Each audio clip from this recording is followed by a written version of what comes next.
Hello guys! I'm back!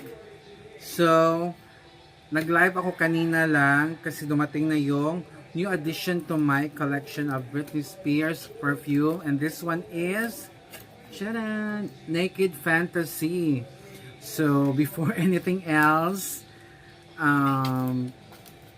kaka-upload ko lang ulit ng video because of this. Ayan, I miss you guys. So, eto siya guys, Naked Fantasy, nabuksan ko na.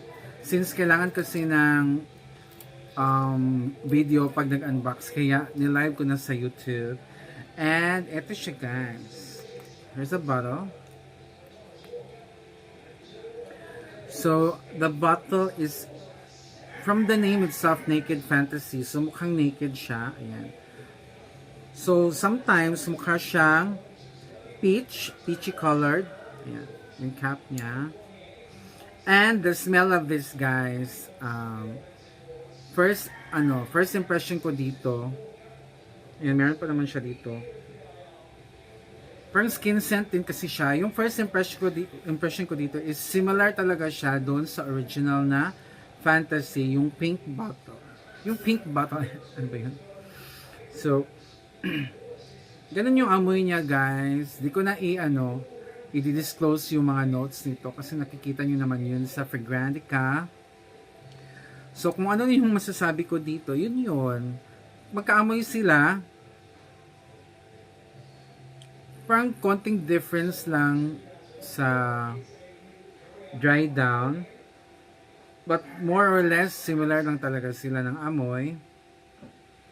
And I think this one is less potent kasi this is just EDT lang to, Eau de Toilette.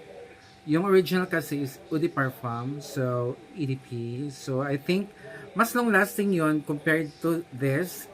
Yan, skin scent na talaga siya eh. Very light lang, but the smell is very fantasy. And I just want you to know na Fantasy is my standard for affordable perfumes or celebrity perfumes. So, anything nakaamoy doon, pasado sa akin. And this one is no exception.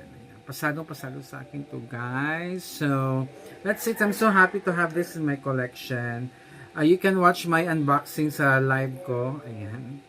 So, thank you so much for watching guys. I'll see you soon on my next one. Bye!